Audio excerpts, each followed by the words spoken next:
This episode of the Nerf Herder Council is brought to you by Audible. Visit audibletrial.com/NHC for your 30-day trial and a free audiobook download.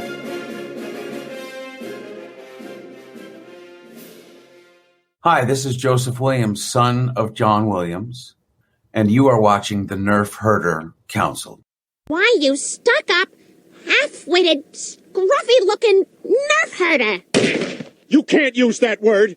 Only we can use that word!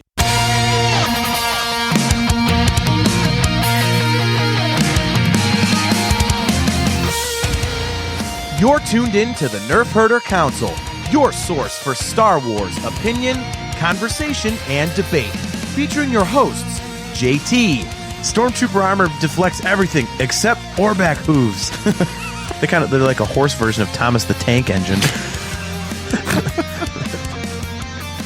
AJ. Yeah, Rebels is a lot like our show, where we think we have a good idea and then it just fails in execution. Steve. The vacuum of space does crazy things to your beehole out there, man. On this episode of the Nerf Herder Council, Pinhead is back in a reimagining of Hellraiser on Hulu. Does it live up to its original 1987 namesake? Well, let's just say... Jesus wept. This is the Nerf Herder Council.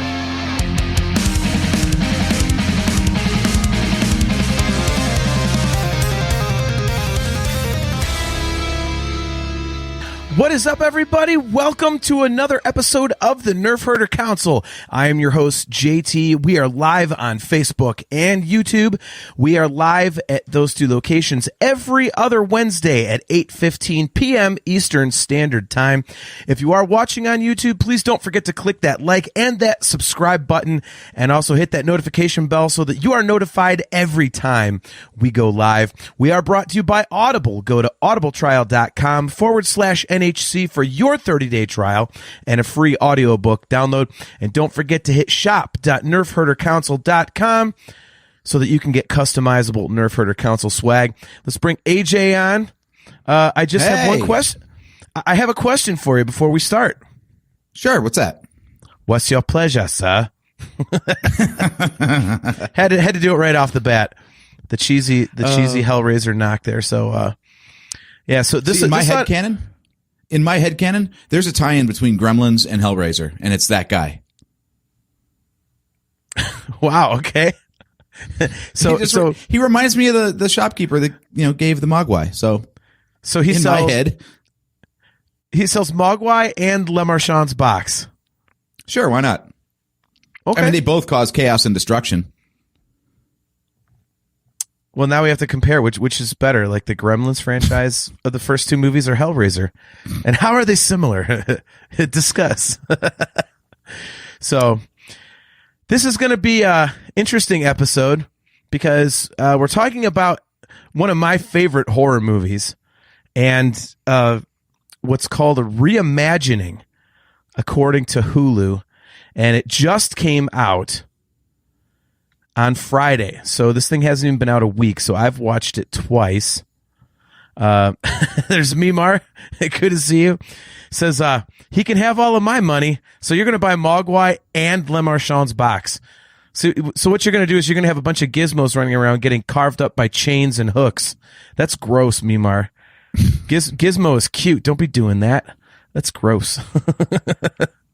But yeah, so we had this idea for a while once I saw that, the new Hellraiser reimagining, as they're calling it, was coming out on Hulu last week. So again, full disclosure, there's some D&D. Mimar says that she is chaotic neutral. That's funny. Oh my God. Kale McLeish, good to see you, man. He says, spoiler alert, Hellraiser will win this showdown. How prophetic of you, buddy. Yeah. How prophetic. So I've watched the new one twice. I actually just finished my second viewing about 20 minutes ago. And I absolutely love the original, the 1987. as well as the sequel. But we're not talking about the sequel for this one. I'm sure we might, touch on it a little bit. But so my first impression of the remake, I hated it. So predictably, I was really, I was blasting it on Facebook, admittedly. And obviously I had to rewatch it again because I was like, well, I must be missing something. And also I wanted to know a little bit more about it for, doing this episode. And I have to say that I liked it a lot more the second time through, but I still think it's lacking a lot of stuff that makes the original cool. So, like I said, I love the first Hellraiser movie. I know some people think it's kind of campy and stuff, but it's always been one of my all-time favorites. So I do, have that predilection towards that one. So maybe, I could be accused of being a little biased in this. But where do you stand with Hellraiser? Like, do you enjoy it? How much have you watched the originals to like have a kind of like a, base knowledge on this new one? Or all right, as we were texting after your first viewing, not your second one, I actually texted you. I was like, we might have to pivot to another topic here because it's not a very good conversation when both people have the exact same opinion, especially when it's a negative one. Right. Now, I have not watched it a second time. I made it through the movie with 3 separate viewings because first one I ran out of time and the second 2 I fell asleep. So, that's kind of damning right there, I think. Okay. I'm not a fan. I'm not a fan overall, but I will say after rewatching the original Hellraiser again, the gulf between them is not as far as I thought. Okay. That's kind of where I landed as well. I like that the remake has a bunch of gore in it. I like that they didn't go light on that. Mm-hmm. Our buddy DQ, even though it's not showing up on this stupid thing, Avery the baby said hi. I just met John Godfrey's daughter in the dog pound the other day. So what's up, Avery? Good to see you. Yeah, I will say that I was glad that it could have been gorier, obviously, because one of the things that I love about the original Hellraiser is that it's pretty nasty. It's pretty brutal. And I like that. They didn't go as far in the remake, but it was still pretty bad.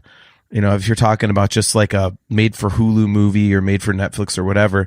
So I like that they didn't shy away from the gore. So that part was cool because I was afraid that they were going to soften up on that. And then to me, that just would have really taken away from the story because part of what makes, Hellraiser cool is that it's brutal.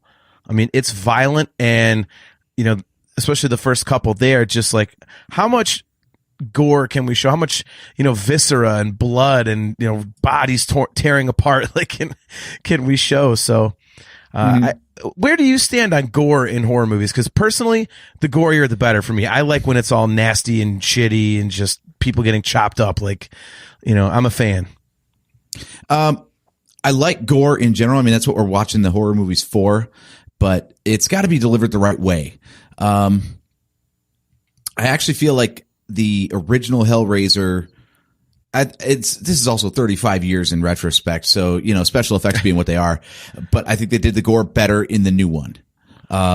It felt more visceral to me because like when the razor wire comes out or the hooks go in, like it just looks so much more believable than the effects back in the 80s did. So I felt like that and the sound mix on them was like it was hard to listen to a little bit, and it was perfect that way. Like it was just that right amount of uncomfortable. Like one of the best gore scenes I always think of when I think of horror movies is in Saw 3 or 4. I think it's 3 where Jigsaw has the brain tumor and he makes one of the characters do brain surgery on him. And they like have the drill going into the skull. Like as part of like getting the skull plate away so the tumor can be cut away. And it's like just like it's uncomfortably close, it's uncomfortably detailed, it's drawn out, like it's not just like a flash and here's your stuff. And the sound is just that drill going in, it's just gives me the shivers. So like that's like gore done right, and I feel like 2022 Hellraiser came close. It came real close. The original, it looks really cheesy and dated by modern standards. So there was plenty of it. It was just on the delivery of it. Okay. I was actually watching the original while I was cooking dinner tonight, and I think that for 80s gore, it looks pretty damn good. I mean, obviously it's not perfect or anything, but I mean, there's a lot worse stuff out there. I mean, I really thought that it was done well. But to your point, it's not great. So, I mean, thank God they did the gore better in 2022, because they better have. Yeah. I mean, if it would have been like about the same old thing, you're like, geez, oh, Pete, what kind of budget does this thing have? Yeah, the hooks going into that rubber flesh in the 80s, that was like, you're not fooling anybody with that stuff. Come on now. Yeah. That was pretty bad. But I think, okay, so here's what I'll say about the 87 one that works. There's just a mood about the whole thing. So everything that happens just hits different. So I think it gets a pass on some of its shortcomings because it just envelops the watcher more. Like when something goes down, you're just ready for it. Whereas the new one is just meh. It looks pretty. I'm glad you mentioned that, because I was going to bring that up. I think that the overall tone of the original is much better. I mean, you could say that it's because it's based directly off the book. It's like, and I've read the book. It's based off kind of like a novella by Clive Barker called The Hellbound Heart. And it's, almost, word for word the same. The movie is to the book. That having been said, I just, the whole reason that I love Hellraiser is because of that mood that you're talking about in the 1987 version. It's just dreary and dark, and it just never lets up. I mean, the movie starts out with Frank getting the box, and then it's just him sitting in a square of candles. And then, he's messing with the box, and you see the blue light come through the walls. And then all of a sudden, like, hooks go in, and you're like, and you're like, oh my God, what the hell was that? And then it shows the room with all the chains hanging and the chunks of flesh and shit everywhere. You're like, what the hell am I watching? And then it goes just to a present day, like normal. You're like, oh God. So you've got this like specter of what is coming, like hanging over the rest of the movie. And it's just this sense of, like, what am I going to be watching here? Like, and I love that about it. It's just so dark. And there's never like that happy moment. Like even at the end, we got out of the house. Well, the house collapses on itself. And then, the creepy, homeless guy turns into a bone dragon dude and flies away with the box. And then, somebody else gets the box. Like, God bless America. Like, it's just, that movie is just a downer the whole way through. And I love the vibe of it. Mm-hmm. And it's just, it's sorry, you were not done. No, go ahead. Sorry, go ahead. We're doing better about not talking over each other. I know. Yeah, you're right. Like, it's a little bit jarring though. So the weird thing for me is that, see, I hate to keep crapping on stuff. I much stay on what I like, but the one thing that I noticed this time with the 87 one, is that the continuity is just all over the place. Like, it just jumps from one thing to another. Like, he gets the box, then he's immediately doing the seance. You're like, what? Why? Where are you? What happened? And then the hooks come out of nowhere. I'm like, okay. So right off the bat, you don't know what the hell's going on. Okay. And then it's just kind of like jumps from scene to scene a lot. Like, it's really weird that way. Like, I'm still not really sure. Where are they? Is this America or England? I think it's America. Okay. Yeah, I thought so based on the number of American accents, but Julia's British, and they talk about how Brooklyn was like no good, but it seems like they still might be in New York. That's the way I've always read it. So it's just a different part of the same city, I guess, that they moved to. They made it seem like it was a lot farther out than that. Like it was hard for, I've got IMDb pulled up to name the characters from the new one, and I don't have it for the original. The daughter, anyway. Kirsten, yeah. So Kirsten, it sounds like it's like really hard for her to like come out to the house, and she's too busy, and it's like a big imposition. But if it's just across town, like what's the big deal? So that's why I always think, and the house like doesn't look like any house I recognize, so I assume it's like an old British house. It's just like nothing in there really like reminds me of a city that I've seen in America. So that's why I was thinking like maybe it's over in Britain, and that's why everything is weird. But I don't know. Maybe they did that on purpose. Like, where are we? Is this America? Is this England? Or maybe they're building up the whole. This could be anywhere. I don't know. Yeah, like okay, so Frank dies in that room, right? That's where all the bad juju is focused, right? Mm-hmm. Okay, so he either bought that somewhere in the city or went overseas somewhere, found the creepy dude, bought the box, and then flew all the way back with it and went up in the room and did the seance, and none of that was shown. It was just like, here's him getting the box, here's him getting his skin ripped off. That was it. Like, yeah. Okay. I feel like there's some stuff going on in between those two scenes. Well, my buddy Shane says original 1,000,000,000%. He is not a fan of the remake. Okay, so we got one vote for the original from Shane. Well, I mean, but think, what are they going to show? He gets the box, and you're like, okay, now he's going through customs. Now he's getting on a plane. Now he is taking a taxi to the house.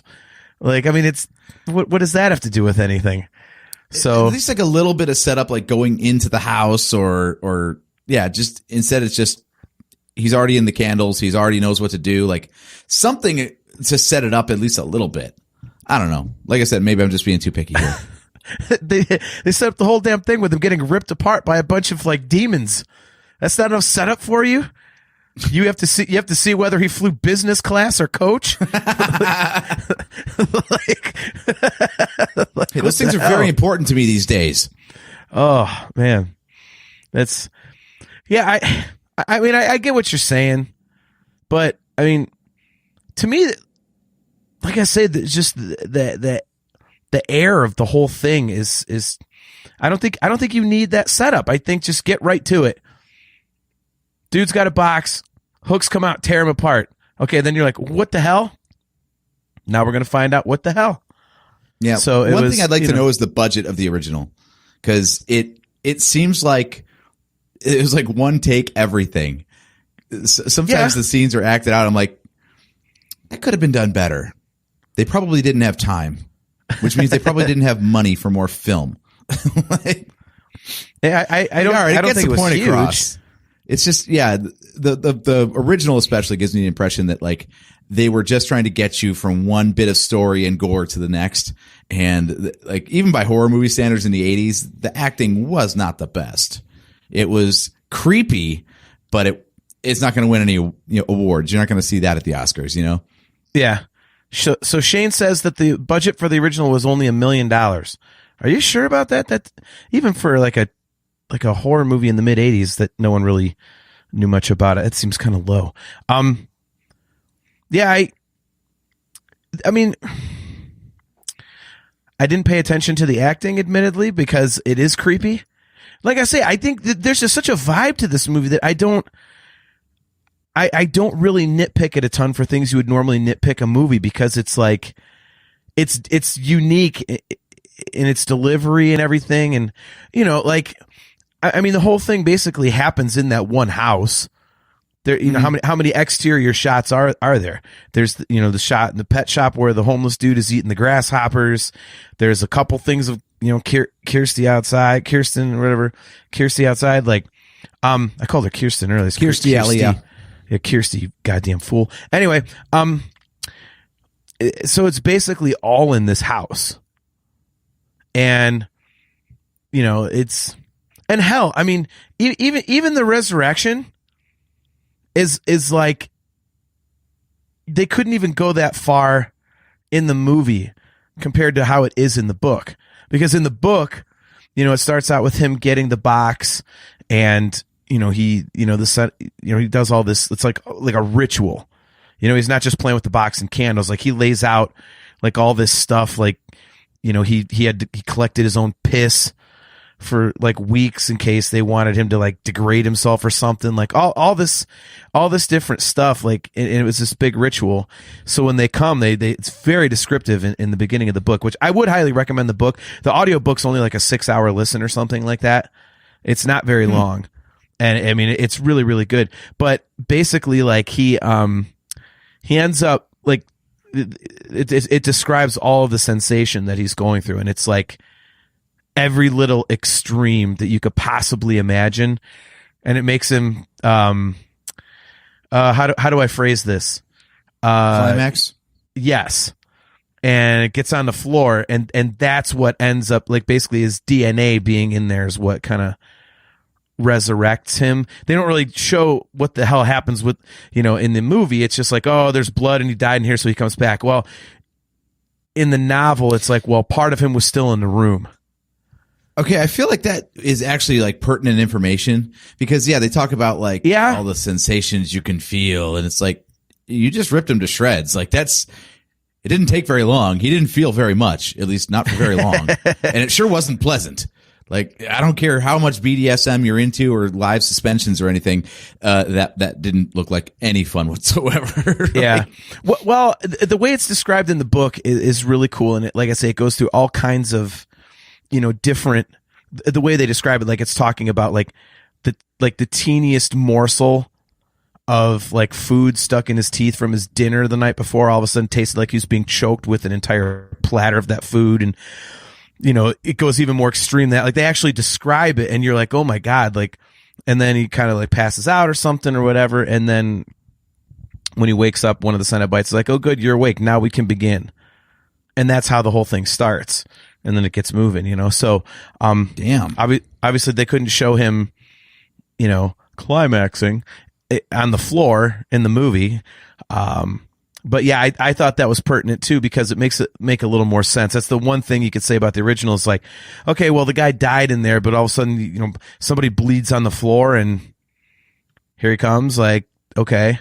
So, but I mean, I guess they had to do it somehow, and it follows the book. So that's cool. Shane, yes, I am talking about the Hellbound Heart. I think, speaking of the mood, I think that's what the new one was kind of lacking for a lot of it. I mean, it got close in parts, and I tried to remove myself from the original when watching the remake, because it's like, the remake, because it is one of my favorite movies and it does have such a unique tone. I was trying to think, okay, if this was a brand new movie and I was watching this with no idea, like I don't have any backstory or anything, it's like a whole new thing, would I enjoy this? And I thought that parts of it I would, and other parts of it I would not. For example, the problem I think with the new one is that it doesn't follow the lore. And if it's a quote unquote reimagining, okay, that's fine if you want to screw with the story and all that. Pinhead's a woman now instead of a man, and that probably goes along. Like one of the underlying themes in the Hellbound Heart is sexuality and sensuality. That's like a huge running theme. And you see that in the movie, like, Frank, basically bones everything that moves. And, but the problem is that, like with the box, basically, like the whole way that the Cenobites are summoned through the box is through desire. It's not just, oh, I cut myself. Oh, now we're going to take you. Like, I hated that part of it. It's like that just takes away like the major plot point. Then it's just like, oh, well, these demons come because you cut yourself on a Rubik's Cube. Like, that's not cool. It's these completely innocent people get screwed. That is a lot of where the new one falls apart for me. It's the I think they try to do a better job of explaining the lore, and they fail at it. So it's like, why even bother? Like every time they tried to outline like what was going on and why, it just made no sense. And it just left me more confused. Where it would have been better if they just left it unexplained. Like the original doesn't really explain it. The book probably does a much better job, but the movie doesn't really. It's a little weird. You see people doing stuff and you just go, huh, okay, good enough. And as I understand it, don't the later movies actually do a better job of digging into it? I haven't got through many of those in their entirety because they're not very good. So I might be missing some of the lore. I know. Like I think it's the fourth one. Kind of. But like even as far as 2, doesn't 2 go into it a little bit more at least? I mean, a little bit, but it's basically set in hell. Whereas the first one is in our world. Mm-hmm. But again, the whole thing that makes the concept interesting is that it's, greed and desire is what opens the box, and they totally remove that. So it's like, okay, so then where's the fun in that? And then it's just another bad guy, evil demon thing. I mean, I guess you could say that it's there in that Roland Voight guy. Cause he, but then even that, like when I first saw the damn box and it's in this weird shape, I'm like, what the hell is that? Oh yeah, it's like a shape-shifting box now. That was totally weird. I'm like, God damn it! Like, and maybe I missed something. Oh damn it! It's in javelin configuration. Right? Yeah, I mean, it's again, I don't know all the lore, so if I'm talking out my ass, somebody feel free to correct me on this. But the box, Le Marchand's box, it's the lament configuration. Okay. That's what it's called in the book and everything. Well, okay, so now in this reimagining, it's the lament configuration. What if there are other configurations? Well, why? I couldn't understand the whole life, lament, all this, like there's 6 different things or something. I'm like, what the hell is that? And then to the point where the guy at the end, he's like, just take this away. She's like, you don't want our gift? And then they make him like a super bad guy. Why? Why?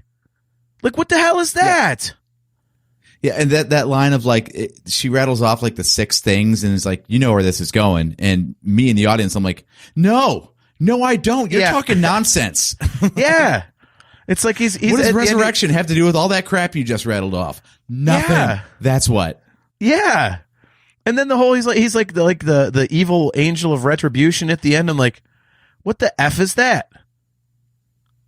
Like, I mean, is it kind of, I guess, like, is that something like a homage or a redo of the doctor from the second Hellraiser movie where he becomes a Cenobite? Like, I don't know, but it could be. Yeah, his whole role and everything was kind of weird too. I will say though, does it count as gore if something is healing instead of getting torn apart? I'm so glad you brought that up. That looked badass, didn't it? That was impressive. Yes. That was cool as hell. That was really, really cool. I really wish, like, anytime anyone does a healing effect in any movie, that's what it would look like. Yeah. Instead of the whole, like, there's a wound, and then it just, we're going to fade out the opacity layer on the gore, and there's just going to be skin underneath. Like, no, I want to see that shit, like, knitting together and bones crackling and falling into place. And yep. Yeah, man, that was good. Yeah. I mean, like I said, the gore was good in this, man. I mean, when they had, like, the skin peeling off from the razor wire and all that crap and, things like that. They did have a body just rip apart in chunks. They, showed that pretty graphically like they did at the end of the first one. And, I have to admit, I kept waiting for the callback, but I figured maybe people would find this offensive, but I just wanted, like, one of the people just going, Jesus wept.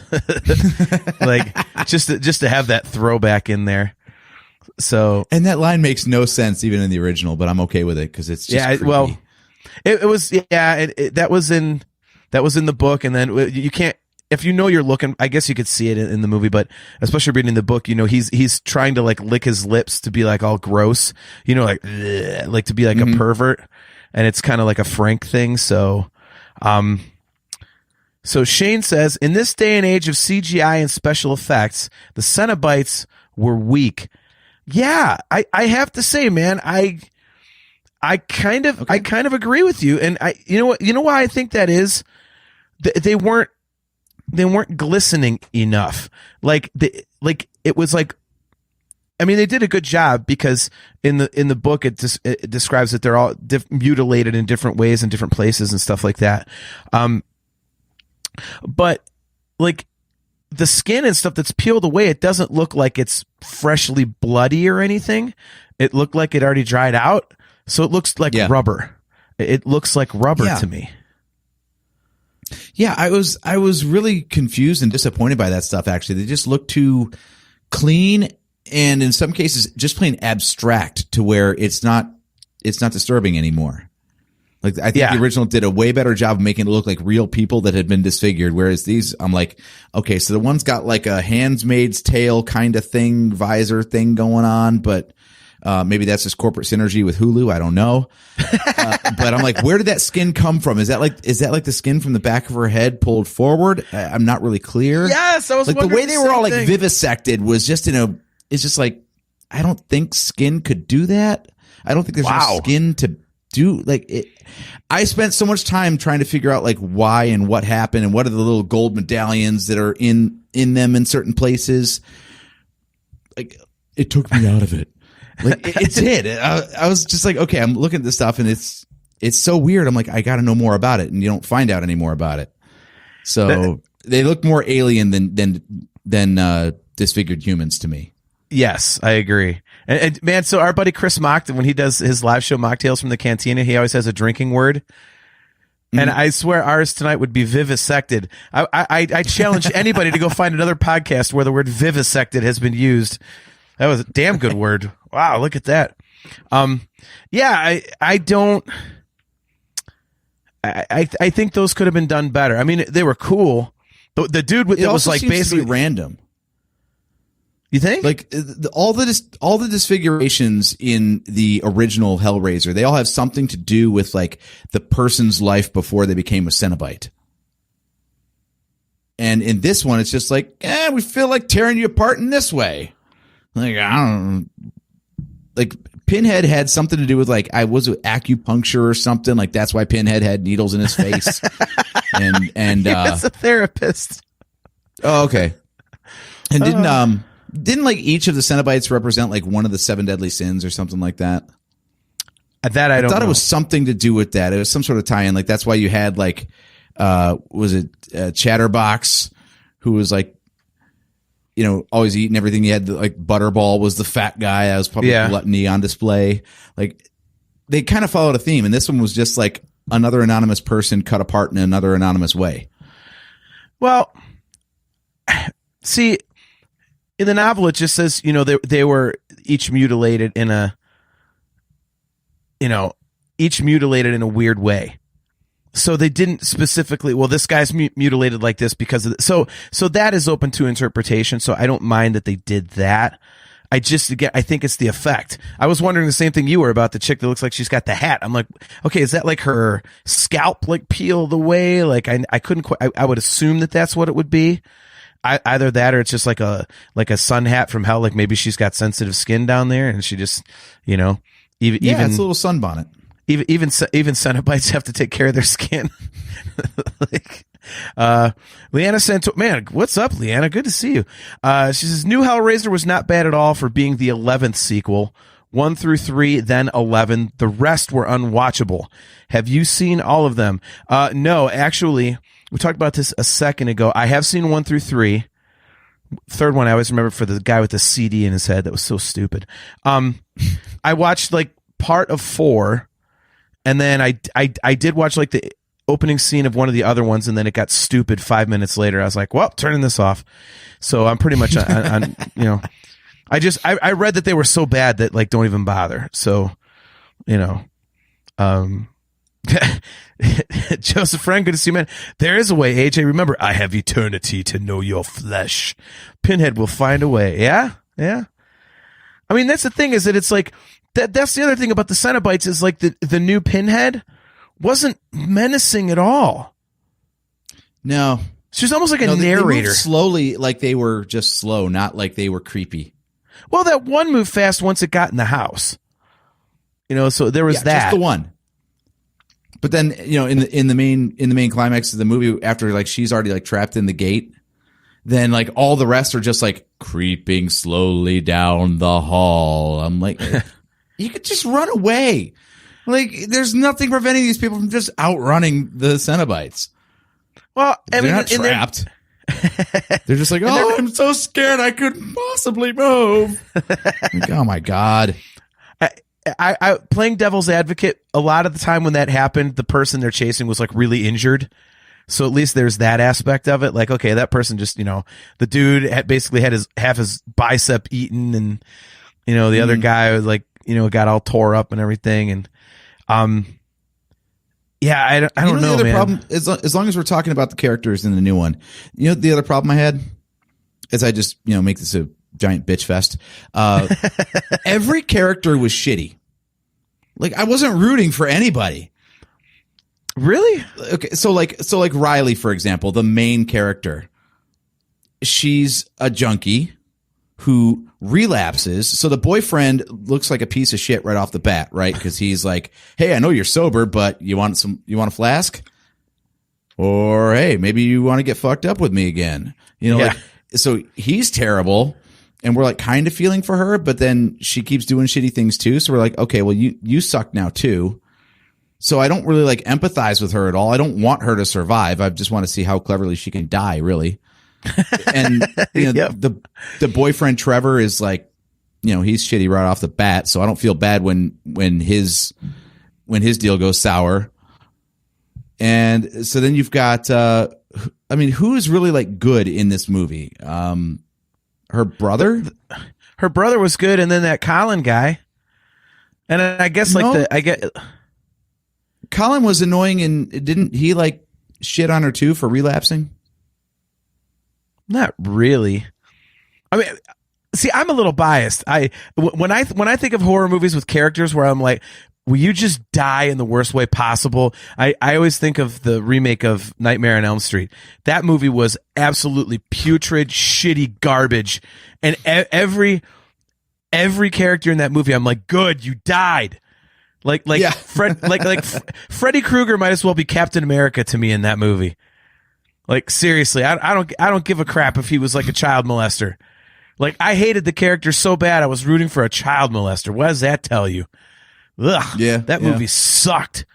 So, yeah, I mean, I thought the brother was cool. Like, he was trying to keep her on the straight and narrow, and but again, I wasn't even clear if that was her brother at first.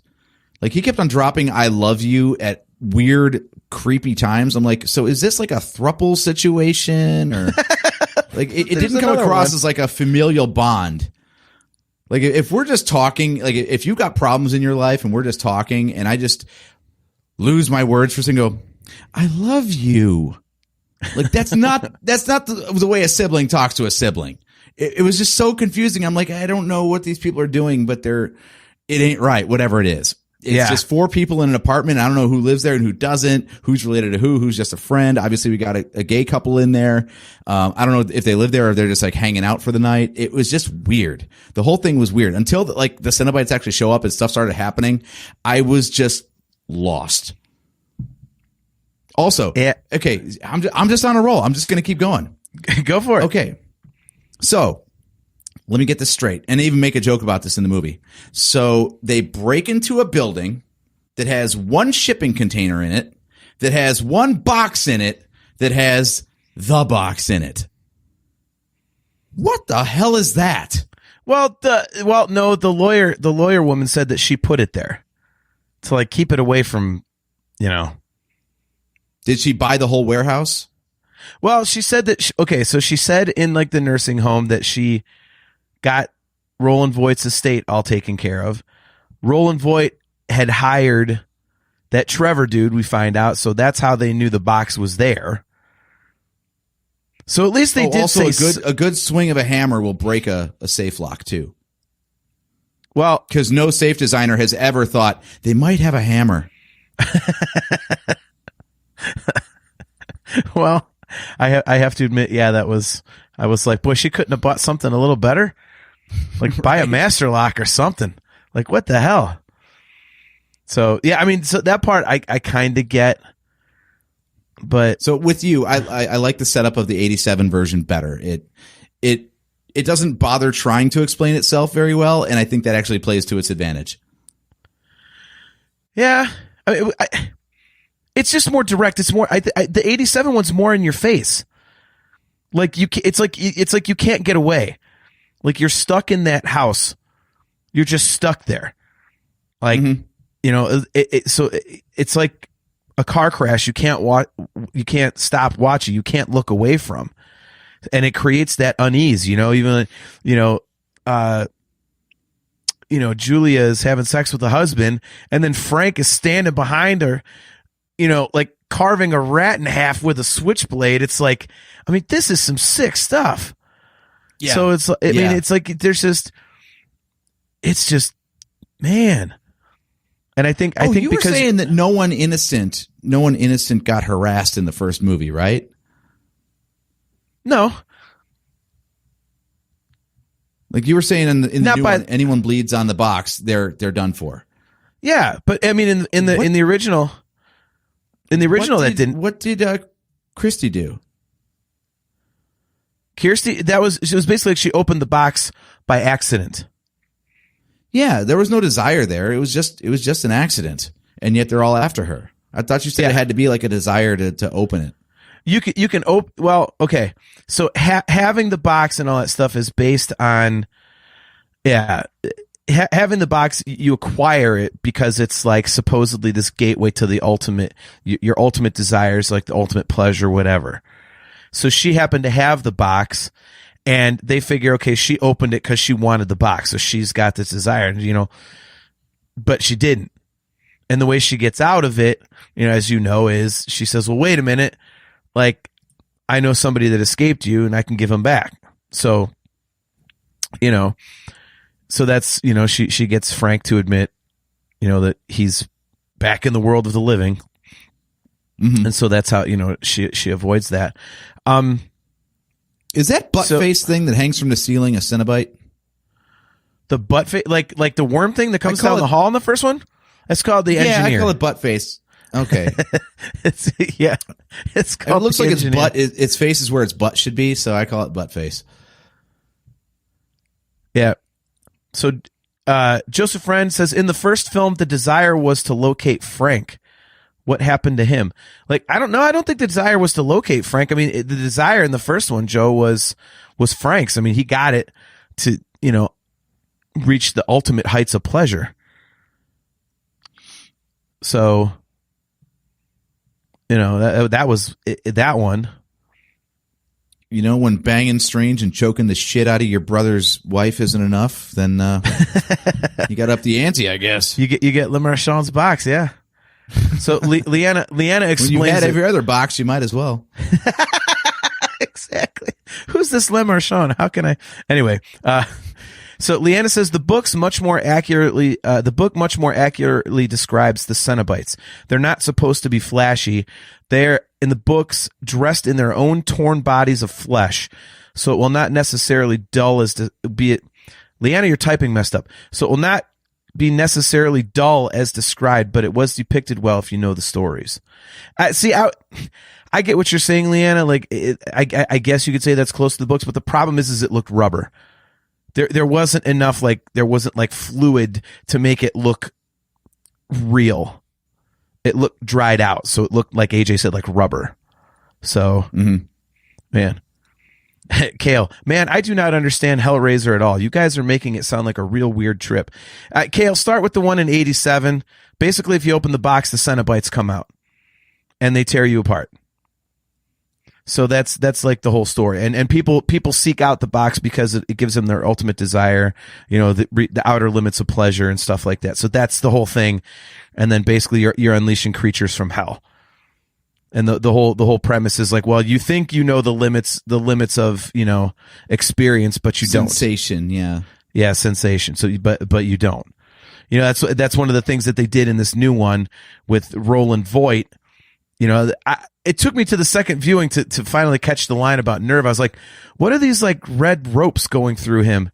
And then when he's mentioned it's his nerves, I was like, oh my God. Okay. Now that's kind of cool. It's like, it's a weird way to do it. Like, here's this giant metal turny thing.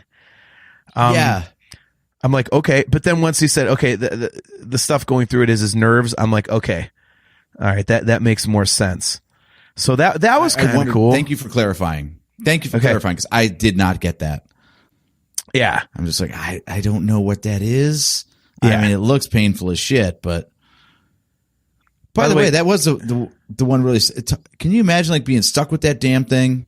I love the fact that he apparently tailored everything around it, though. Like he was still able to wear a suit and a jacket with this thing like sticking right through him.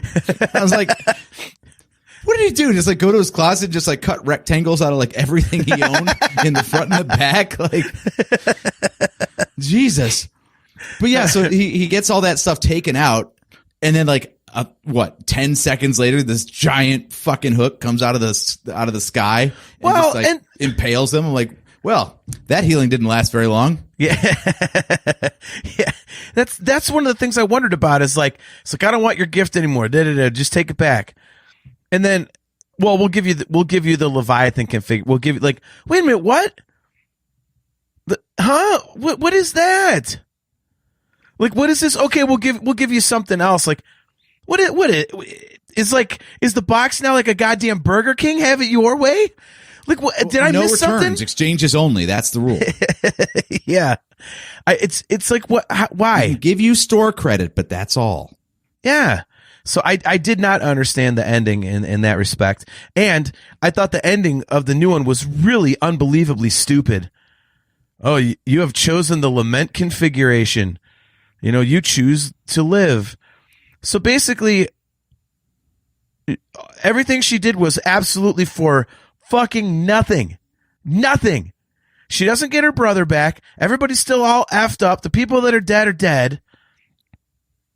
So the whole thing was pointless. That I actually got. I understood that because, I feel like we could make a list of like horror movies that don't end well for anyone. Like one of the ones that always stands out to me is The Hills Have Eyes, where like the daughter survives after she's been raped by mutants, watched her whole family get slaughtered, and she's stuck out in the middle of a desert with no food, no water, no way to reach help. Yeah. You should have just died. Your life is over.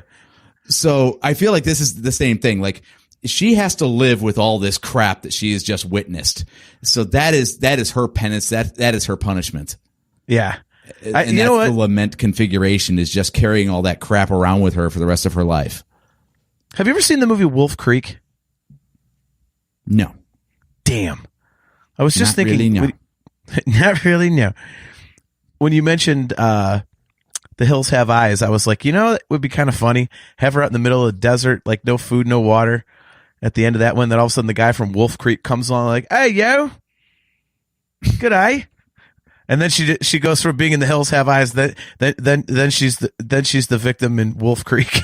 Like, she's just the most unlucky person ever. Like Shane says the Burger King is scarier than the new Cenobites. Yeah. And by the way, Kale, it's Cenobite with a C, not an X.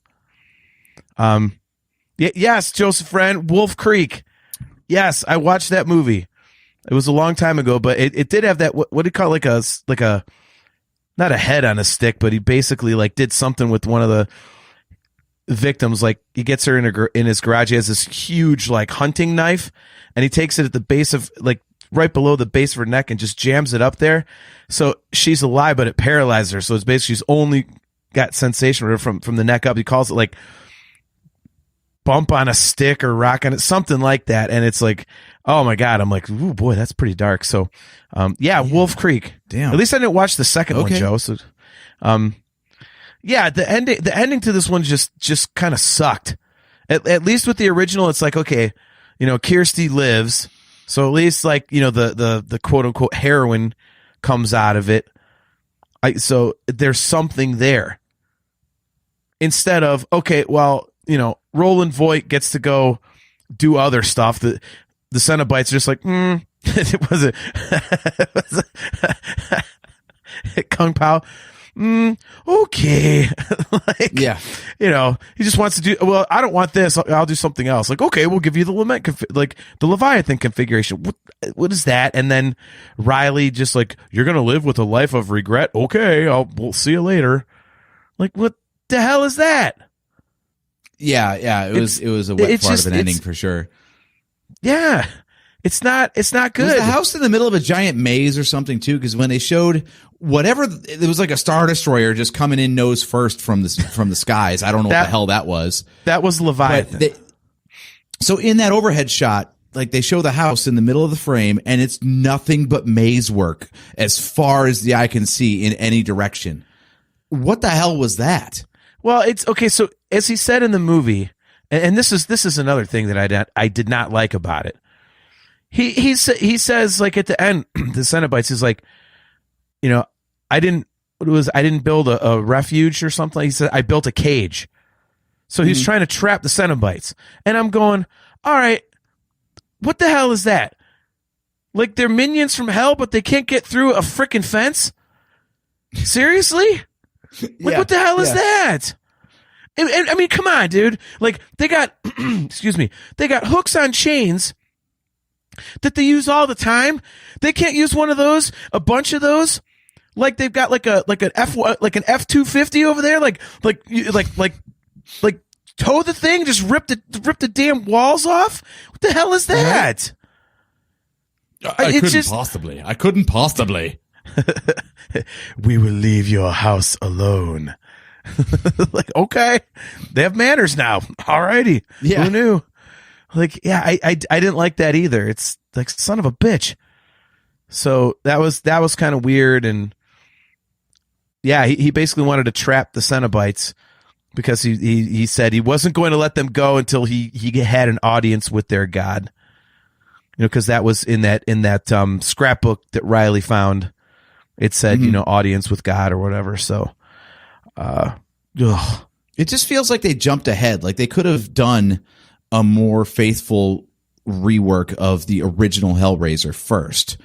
We don't need the lore and the big backstory. It could have just been the Cenobites showing up and leave some mystery, and then you could have brought the stuff in later. It just felt like the Cenobites really didn't have a lot of time on screen to do anything really menacing, except for, okay, they like their razor wires, and sometimes it's a hook and a chain. But like you were saying, Pinhead like is more of a narrator than a threat. Like, she just kind of stands there and talks a little bit and says things matter of factly. It's nothing like the original. Yeah, like I said, it's she's like a narrator. Mm-hmm. I mean, there's really nothing there. Yeah, Joe. No one escapes us. Is it because of that chain link fence you built outside? No. Oh my gosh. Yeah, I honestly, this was better than I had hoped. It was better on a rewatch. I just think it takes some really important parts of the lore out of it, which ruins it for me. By the way, who do you think got a more raw deal at the end of the new one? Do you think it was Riley with the lament configuration, or do you think it was Colin? Because to my recollection, Colin didn't do anything to deserve getting almost killed, what, twice? 3 times? Well, again, it was he got stabbed. He got razor wired once or twice. Like, Jesus, man. That dude had it rough. Nothing happened to Riley. And again, that's the stupid thing where, the box caught you, you're marked. Like, no. Like, what the hell is that? I mean, that right there is what, that alone, that is like the one, if you want to say they're equal except for one thing that would tip the scales either way, that would be it for me. Like, there's no, that completely takes the mystery away from the box. It's like the deadliest game of tag ever. Yeah, exactly. Like, oh, you got poked. Now you're dead. Yeah, I didn't like that. It was just dumb. Because any poor idiot could just do that, and damn, you could have like a nun, like the most pure person in the world, pick up the box by accident. What is this? Oh, I got cut, and then all of a sudden she's getting hooks and chains and everything. Like, I didn't like that. It wasn't cool. Yeah, the Cenobites are now the embodiment of tetanus.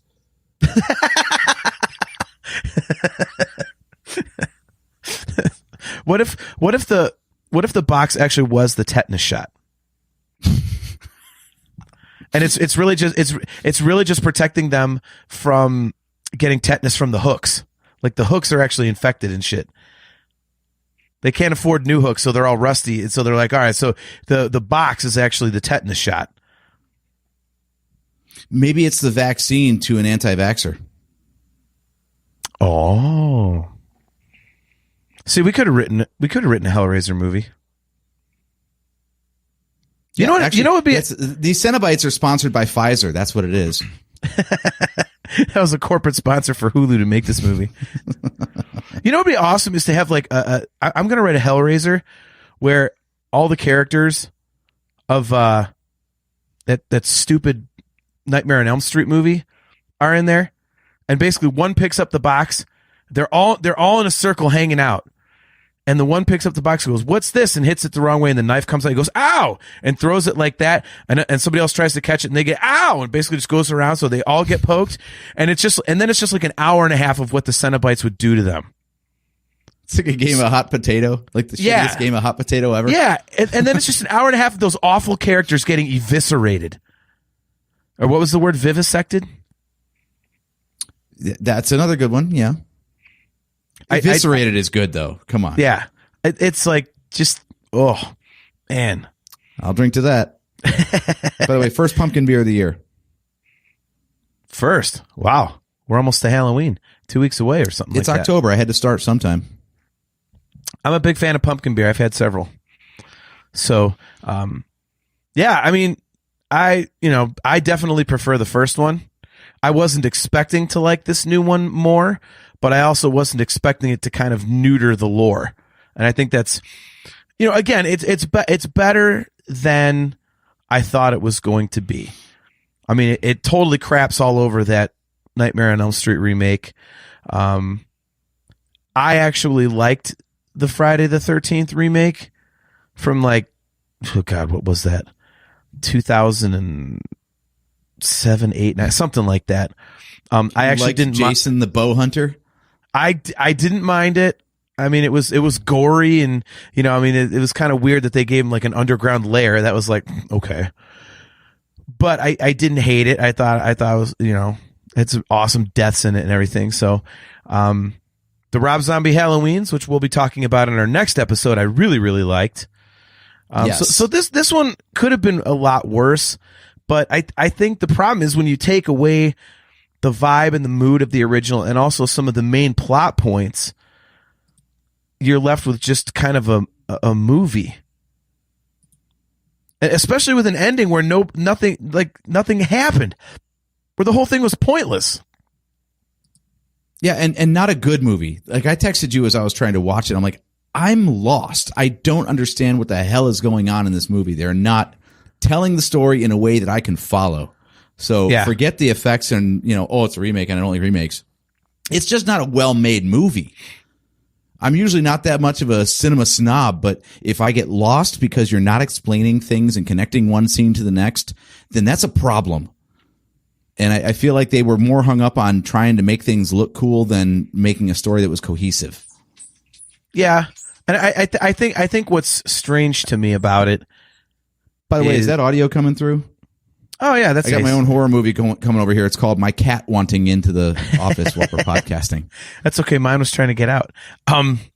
Yeah, I think that the problem is that the two storylines are kind of. I have to watch it again because I'm sure I missed some stuff. But I think that the problem that I have with it is that I get the Roland Voight thing. Like, okay, well, in order to get that. What is this? You could thank Joseph Wren for this one. He just texted this over. Nice meme. Joseph Wren with Love the meme of Pinhead. Memes, yeah. Yep. No one escapes us. I built a fence. That is fantastic. Hey, quit clicking the button. Yeah, Now I forget I my wish we had a point. producer on this show. I know. Yeah, there I was. Okay, so I just think the two plots, I have to watch and see how they kind of intertwine again, because obviously the Roland Voight thing is, well, he has to sacrifice souls in order to get the box to the configuration where he can get the crap, that thing out of himself that's yanking his nerves every couple seconds. Okay, so there's that. So he hires Trevor, but then did he want his girlfriend to be a part of that, and her and her friends to be the souls? Like what, but then Riley, she wants her brother back, but okay, I don't, the way that those, intertwine hasn't really clicked with me yet, I think. Yeah. So I think we're kind of on the same page there. But I will say it was better than I thought it would be. It was definitely better than I thought it would be. So I'll give it that. It's an interesting swing at the plate for them too, because obviously with an ending like that, they're leaving themselves wide open for a follow-up if this one does well. I don't want to see it, but it might happen. You never know. I would watch it just to see what the hell they're doing with Roland Voight. Like, is he going to be, like I said, like the Doctor in the second one, or is this some new thing? Give me a little bit of lore on the originals then. So do each of the Cenobites have like a different power or weapon of choice or something, or are they all just using hooks and chains? They just look different. I mean, for the most part, I'd say it's just the hooks and chains. But, they see, that's the other thing is they have other ways to, to make people suffer. They just haven't shown a lot of them. Like you said, in this new one, they've got razor wire and hooks and chains. And I wonder if, they kind of stuck to that motif because they didn't want to stray too far from it. Like, oh, well, now here's, needles and here's all this other stuff. Like maybe they thought that if they went too far with it, it would get too close to the campiness of like a Freddy Krueger death, maybe. I don't know if you're just going to be like, oh, you can sense so much more. Well, okay, you got two things. Is there more than that, or are we done? I want more stuff. Yeah. Well, there was a guy that was into, into like music or something like that. In the third one, he got a CD stuck in his head or something, and that guy came on the screen. It was like, what the hell? There was a guy that he was like, he had a video camera or something, and that became like it got stuck in his head or some crap like that. I mean, it was just like really. Oh yeah, there gets to be some awful ones for sure. Yeah, it was weird, man. So that was, but. So what's your overall take? Because you were not nearly as familiar with the original as I was. So this is almost kind of coming in very fresh for you. So how would you compare the two, and where would you say, if you had a preference, which one would it be? Well, it's definitely the original, because at least I could follow what the hell was going on for the most part, despite not knowing what country it took place in. But like I said at the beginning of the show, I don't think the gulf between them is as wide as we thought. Like, we put the original up on this pedestal of greatness, and actually in, watching it with fresh eyes, I'm like, this really isn't that good either. It's just kind of in the pantheon of 80s horror, so it kind of goes with the territory, but it's not the great work of cinema that, we thought it was compared to the new one. I feel like maybe the new one is on par with it. It's just, it doesn't have any nostalgia for us whatsoever, so we're giving it no breaks. It doesn't have any personality, I think. I think it doesn't have any Also personality compared to the first one. And I think what I like about the first Also one no is boobs. that true. Well, they can't show that stuff anymore. Yeah, I the think boobs in the first one were incidental. They didn't really matter, and they weren't that good.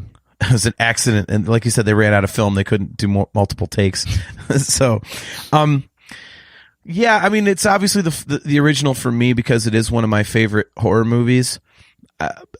That being said, I mean, the remake was better than I thought it would be. I just think there's always been something cool about the original, and I think that's because, you know, when I was a kid, I remember that I saw Hellraiser 2 first. We were at see if you remember this name, Matt Gambino's house over on the other side of Strongsville where we grew up, and it was me and like 5 or 6 of my friends having like a birthday party, like pizza party, whatever. And man, we were like 12 or something, 11, and the parents actually let us watch Hellraiser 2. And I remember thinking, oh my God, there's people bleeding everywhere. Like, this is so cool, because I had heard about, you know, Nightmare on Elm Street and you know, Friday the 13th and these other things. And I'm thinking horror movie. And I had seen like copies of Fangoria magazine with just blood and guts everywhere. And I go watch these famous horror movies and none of that's in there. I'm like, well, where is all this? Like, I want to see that. Well, then I see Hellraiser 2 and there's blood everywhere. I'm like, oh, okay, now we're talking. And so I think, you know, when I saw the original Hellraiser, I loved the story of it. Again, how it's just confined in this house. Like, it's so claustrophobic and it is brutal. It, you know, there's no wondering what happened. It's, you know, they didn't just show the hooks go into the guy. They showed it ripping him apart. You know, it was like, it was cool. So it was really gross. And it was. Is it the second one then that actually shows the guy's skin getting ripped off? Because in this one, he just gets ripped to pieces. Wholesale. I'm trying to. What part are you talking about? I swear there's a shot in one of the original Hellraisers where, you know, the hooks come out and only his skin gets pulled off. He doesn't get ripped to shreds. In the second one, like that happens to Julia when she's down in hell. Like her skin gets pulled off again. Okay. So I mean, there's a couple different times where it kind of happens, but that's fine for Julia being British, though, because you know the British love getting pulled off. Excellent terminology. But yeah, I think, you know, the first one just, and yeah, it's a nostalgia thing, but I think it's also, when I think of a horror movie, I want it to be brutal and I want it to be difficult to watch. And, you know, of all of the, you know, classic, you know, horror movie villains, you got Freddy Krueger and Michael Myers and, you know, Jason, and you got Pinhead. Like, Pinhead is the one you're like, okay, that guy, that's it, and it's not supernatural. It's not, where the hell does Freddy come from? Where the hell did Michael Myers come? It's no, this guy's from hell. Like, how are you going to defeat this guy? Yeah. So I really like it, and it's always been a really entertaining movie for me, even though it's campy, and as you said, like sometimes the gore may look a little 80s ish. Yeah, I just love the vibe of it. If I want to watch a horror movie, that's the kind of vibe I'm looking for. And the new one just didn't have it. It was like a neutered version of Hellraiser, and it removed some of the important plot points that make it Hellraiser. So that's where I stand. Oh, Leanna, here we go. Look at this. Leanna says, Billy and I are talking about doing Julia and Frank for a con. Oh my God. Well, so are you just going to go? Are you just going to get dressed up nicely? Yeah, just dress up, not gory at all. People will never know who the hell they are. What are you? We're Julia and Frank. You're just a dude in a tank top and a woman in a blouse. What are you doing? I was going to say they're just going to bone on the floor. Right. Throw a wedding dress down and have at it. Right. To her point, though, I do have a new like side project, and that is apparently to chew my way slowly through the Hellraiser sequels. I've got to see how bad these things are. It's going to take me a long time. We might have to revisit this next October by the time I get through them. But we could do movie reviews. We could do movie reviews and just say, okay, we're going to watch Hellraiser 5 this time, and just come in and be like, "Jeez, oh Pete." Ooh, yeah. I mean, like I was telling you on the phone, I think Amazon Prime, at least they have access to all of them, and I think they might all be free right now. I was able to watch the original for free, which was cool. Yeah, I did. I thought I own it somewhere, and I don't. Yeah, I thought I had it. This in my show Amazon costs Prime. $0 of show prep, so I like that. Oh, you're getting called out by Joe. He said Trek AF. Oh, wait, not that side project. Busted. I can have other hobbies, damn it. And by the way, Joe, you haven't responded to my texts. Oh, a little bit of a throwdown on the Nerf Herder Council. All right. Well, yeah, man. So that'll just about do it for this one. We'll be back in 2 weeks, talking about the Rob Zombie Halloween movies, and if we can get our special guest, get her computer all working properly so she looks and sounds good on the computer, because she always looks good because she's a sweetheart. But my stepdaughter Drew is going to jump on because she loves those movies like I do, and so we're going to dig into why the Rob Zombie Halloween movies are kick-ass, and if you don't like them, you are wrong. So our typical one-sided attitude here on the Nerf Herder Council. But so yeah, that's going to close up shop. Again, thanks for tuning in to another episode of the Nerf Herder Council. We are live right here on Facebook and YouTube every other Wednesday at 8:15 p.m. Eastern Standard Time. Go ahead and click that like button, click that subscribe button, and of course, smash that notification bell so that you're notified every time we go live. I got it right again, AJ. How about that? So, yeah, we'll be back right here.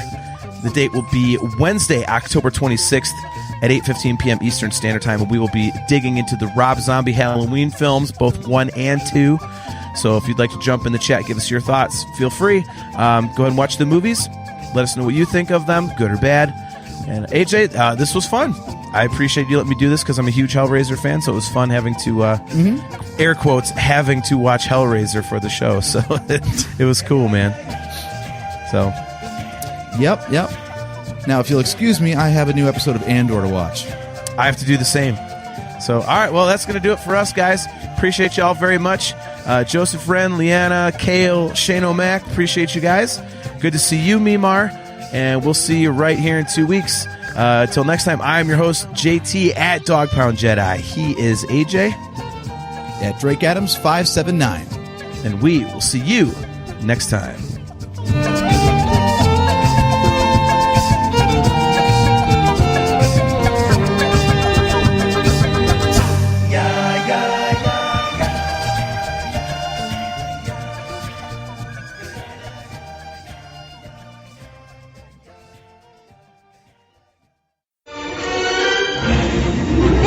Bolts is never gonna get us past that blockade. This bucket's got a few surprises left in her. Plus me and Chewie are on it. Ain't that right, Chewie? Hell yeah, you my Nerf herder. You my Nerf herder.